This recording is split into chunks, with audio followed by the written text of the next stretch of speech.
برونیمیر ایک Australian nursing officer تھی، مگر اس کا کام عام نرسز جیسا نہیں تھا۔ وہ ایک ایسی کلینک میں کام کرتی رہی جہاں ایسے مریض لائے جاتے تھے جو زندگی کی بازی ہار رہے ہوتے تھے۔ ان کی سانس سے چند ہفتوں کی مہمان ہوتی تھی۔ مریضوں میں ہر عمر اور ہر مرض کے لوگ ہوتے تھے۔ ان میں صرف ایک چیز یکساں ہوتی کہ صرف چند ہفتوں کے مہمان ہوتے تھے۔ زندگی کی ڈور ٹوٹنے والی ہوتی تھی۔ براؤنی نے محسوس کیا کہ اس کی کلینک میں 10-12 ہفتوں سے زیادہ کوئی زندہ نہ رہتا تھا۔ کلینک میں موجود دوسرے ڈاکٹرز اور دیگر نرسز نے ان چند دنوں کی اہمیت کو محسوس نہیں کیا، مگر براؤنی ایک حساس ذہن کی مالک تھی۔ اس نے محسوس کیا کہ اگر انسان کو یہ پتا ہو کہ وہ اب اس دنیا سے جانے والا ہے تو غیر معمولی حد تک سچ بولنے لگتا ہے۔ اپنے گزرے ہوئے وقت پر نظر ڈال کر نتائج نکالنے کی صلاحیت سے مالا مال ہو جاتا ہے۔ اپنی تمام عمر کے المیے، خوشیاں اور نچوڑ سب کچھ بتانا چاہتا ہے۔ براؤنی نے محسوس کیا کہ موت کی وادی کے سفر میں روانگی سے چند دن پہلے انسان مکمل طور پر تنہا ہو جاتا ہے۔ خوفناک اکیلے پن کے احساس میں مبتلا شخص لوگوں کو اپنی زندگی کے بارے میں بتانا چاہتا ہے، باتیں کرنا چاہتا ہے، مگر اس کے پاس کوئی نہیں ہوتا، کوئی رشتہ دار، کوئی عزیز اور کوئی ہمدرد، کوئی بھی تو نہیں ہوتا۔ براؤنی نے فیصلہ کیا کہ زندگی سے اگلے سفر پر جانے والے تمام لوگوں کی باتیں سنے گی، ان سے مکالمہ کرے گی، ان سے ان کے بیتے ہوئے وقت کی خوشیاں، غم، دکھ، تکالیف اور مسائل سب کچھ غور سے سن کر محفوظ کر لے گی۔ چنانچہ براؤنی نے اپنے مریضوں کے آخری وقت کو کمپیوٹر پر ایک بلاگ کی شکل میں مرتب کرنا شروع کر دیا۔ اس کے بلاگز کو بے انتہا مقبولیت حاصل ہو گئی۔ لاکھوں کی تعداد میں لوگوں نے پوری دنیا سے ان کی لکھی ہوئی باتوں کو پڑھنا شروع کر دیا۔ براؤنی کے خواب و خیال میں بھی نہیں تھا کہ اس کے اور اس کے مریضوں کے تاثرات کو اتنی پذیرائی ملے گی۔ اس نے ایک اور بڑا کام کر ڈالا۔ یہ سب کچھ ایک کتاب میں لکھ دیا۔ اس کتاب کا نام مرنے کے 5 بڑے پچھتاوے، The Top 5 Regrets of Dying تھا۔ براؤنی کی تصنیف شدہ کتاب مقبولیت کی بلند ترین سطح کو چھونے لگی۔ حیرت کی بات یہ بھی تھی کہ تمام دم توڑتے لوگوں کے تاثرات بالکل یکساں تھے۔ وہ ایک جیسے ذہنی پل صراط سے گزر رہے تھے۔ یہ 5 پچھتاوے کیا تھے؟ دنیا چھوڑنے سے پہلے ایک بات سب نے کہی، اس سے کوئی بھی مستثنا نہیں تھا۔ ہر ایک کی زبان پہ تھا کہ مجھ میں اتنی ہمت نہیں تھی کہ وہ زندگی کو اپنی طرح سے جیتا، پوری زندگی کو اپنے ارد گرد کے لوگوں کی توقعات کے حساب سے بسر کرتا رہا۔ براؤنی کا اندازہ ہوا کہ ہر انسان کے خواب ہوتے ہیں، مگر وہ تمام خواب ادھورے صرف اس وجہ سے رہ جاتے ہیں کہ انسان اپنی زندگی کے ڈور ارد گرد کے واقعات، حادثات اور لوگوں کے ہاتھ میں دے دیتا ہے۔ وہ زندگی میں خود فیصلے کر ہی نہیں پاتا۔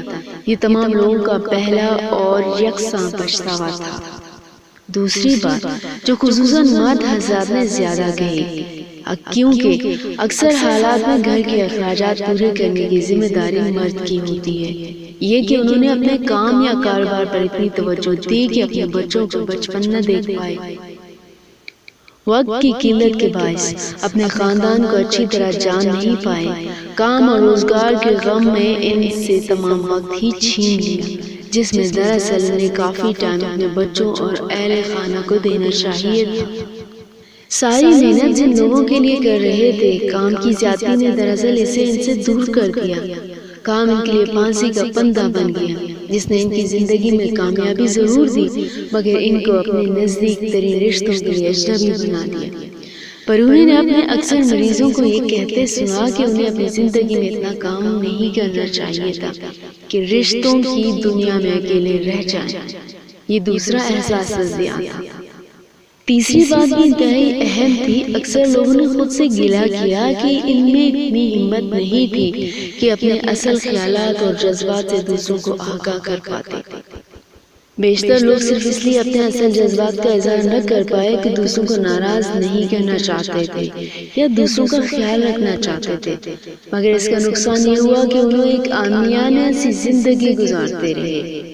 ان کی تمام صلاحیتیں ان کے اندر قید رہ گئیں۔ کئی افراد کے مزاج میں اس وجہ سے اتنی تلخی آ گئی کہ تمام کرتے رہے۔ انہیں ہونے والے نقصان کا علم اس وقت ہوا جب بیمار پڑ گئے اور کسی قابل نہ رہے۔ چوتھا غم بھی بڑا فکر انگیز تھا۔ اکثر لوگ اس افسوس کا اظہار کرتے رہے کہ اپنے پرانے دوستوں سے رابطے میں نہ رہ پائے۔ نوکری، کام، روزگار یا کاروبار میں اتنے مصروف ہو گیا کہ ان کے بہترین دوست ان سے دور ہوتے گئے۔ ان کو اس زیاں کا احساس تک نہ ہوا، اپنے اچھے دوستوں کو وقت نہ دے پائے جن سے ایک بے لوث جذبے کی آبیاری ہوتی رہی۔ کشمکش زندگی میں انہیں اپنے قریب ترین دوستوں سے بھی اتنا دور کر دیا کہ سب عملی طور پر اجنبی سے بن گئے۔ سالہ سال کے بعد ملاقات، اور وہ بھی ادھوری سی، پر انہوں نے محسوس کیا کہ سب لوگوں کی خواہش تھی کہ آخری وقت میں ان کے بہترین دوستوں کے ساتھ ہوتی۔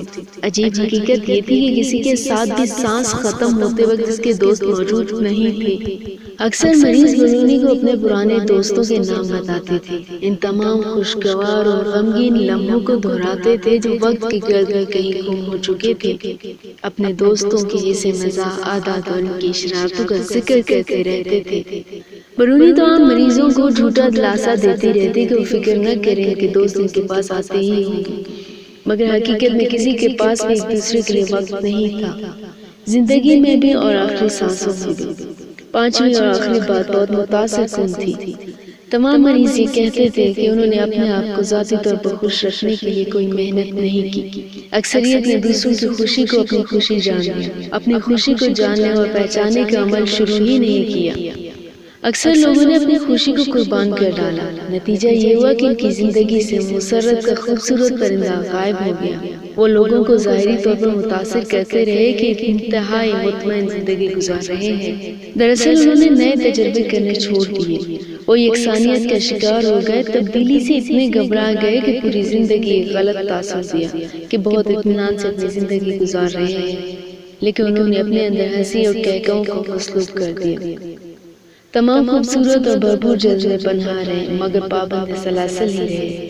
عمر کے ساتھ ساتھ اپنے اوپر سنجیدگی اور غیر جذباتیت کا ایسا خول چڑھا لیا کہ ہنسنا بھول گئے، اپنے کہکہوں کی بھرپور آواز سنی ہی نہیں، اپنے اندر گھٹ گھٹ کر جیتے رہے مگر اپنی خوشی کی پرواہ نہیں کی، حماقتیں کرنے کی جدوجہد بھی ترک کر ڈالی۔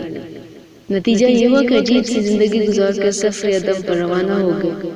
برونی کی تمام باتیں میرے ذہن پر نقش ہو چکی ہیں۔ میرے علم میں ہے کہ آپ تمام لوگ انتہائی صحیح ہیں۔ آپ سب کی زندگی میں یہ 5 کام بالکل نہیں ہوں گے۔ آپ ہر طرح سے ایک مکمل اور بھرپور زندگی گزار رہے ہوں گے، اپنے بچوں اور خاندان کے وقت دیتے ہوں گے، پرانے دوستوں کے ساتھ خوب کہکہے لگاتے ہوں گے، اپنی ذات کی خوشی کو بھرپور اہمیت دیتے ہوں گے، مگر مجھے ایسے لگتا ہے کہ ہم تمام لوگ ان 5 المیوں سے کسی نہ کسی کا شکار ضرور ہیں۔ بات صرف اور صرف ادراک اور سچ ماننے کی ہے۔ اس کے باوجود میری دعا ہے کہ کسی بھی شخص کی زندگی میں 5 تو درکنار ایک بھی پچھتاوا نہ ہو، مگر شاید میں غلط کہہ رہی ہوں۔